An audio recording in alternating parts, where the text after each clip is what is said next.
It's not usually a good thing to find out the FAA wants to talk to a pilot when they land. Our cameras were rolling as the feds came to meet a pilot after an airshow flyover. AOPA Live's Paul Harrop has the story. This story contains archival combat footage and descriptions of combat injuries from the Vietnam War.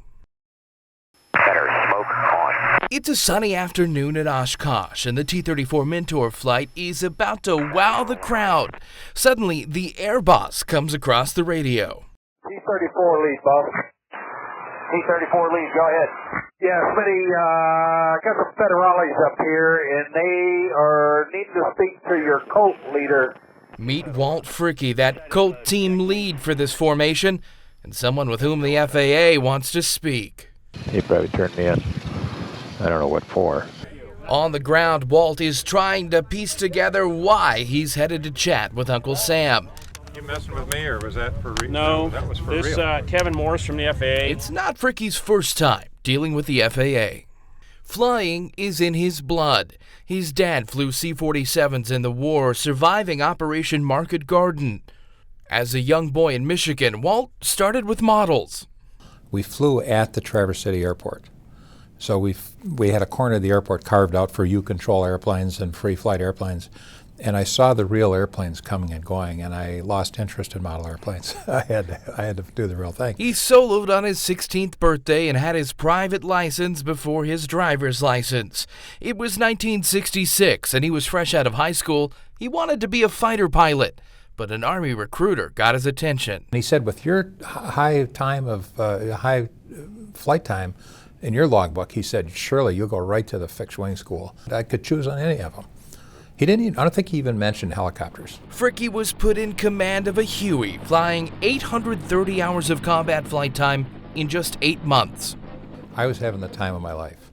I loved the flying. I loved the challenge. He was quickly promoted to a critical role, flying Smokey, a helicopter designed to put a barrier of smoke between the LZ and the VC.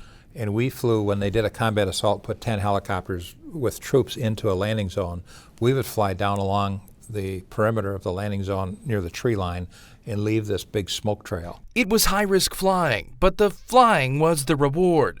Fricke was building hours, but also learning key leadership and decision-making skills that still serve him today. Not long after he transitioned to flying gunships, he learned one of the toughest lessons a service member can. And we're rolling in on a gun run when the rocket misfired. And the shrapnel from the rocket came through the cockpit, severed my foot just above the ankle, all but the Achilles tendon. My foot flipped around and landed in my lap. Fricke is bleeding. His crew chief immediately tilts his seat back and sets a tourniquet, but the pilot starts to panic. The low RPM warning is blaring, and Fricke knows the ship is seconds from having the main rotors fold up. And he was pulling a lot of pitch, and I reached up with my right foot and keyed the mic on the stick with my right toe and said, "Lee, I'm okay," just to calm him down. And so I was coherent. Suddenly, the hotshot chopper jock was a combat-wounded veteran. His long road to recovery was just beginning.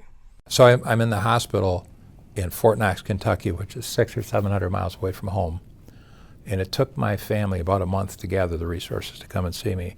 And in that period of time, I was fading. I was full of anxiety, maybe PTSD. I couldn't eat, couldn't hold down food. I was down to like 155 pounds, and I was in Vietnam. I was 220, and I'd lost a lot of weight in just a matter of weeks, and emotionally wasn't doing well until they came to see me. Once they came and saw me, and I think I was worried about, what's my fiance going to think about a guy with one leg, and so that's part of the anxiety. And when they got there, and I realized that they saw me as the same old guy, it was like the healing began in earnest. That first-hand experience with a combat injury and the struggles he faced around logistics inspired him. In November of 2006, he created the Veterans Airlift Command. 10 years and more than 13,000 missions later, the VAC provides a critical link between post-9/11 combat-wounded veterans and business-class aircraft owners who are eager to fill a logistical void for our nation's bravest. many of whom say they and their families would not be able to travel without the 2,500 volunteer pilots of the VAC.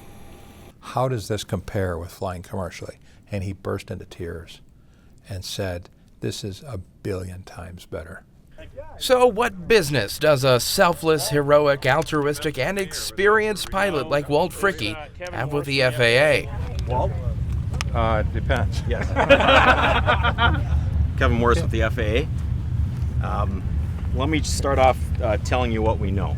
And he kind of stuck his finger in my chest with a stern look on his face, and he said, we've been watching you since 1964. After some tense moments and anticipation, the feds revealed their reason.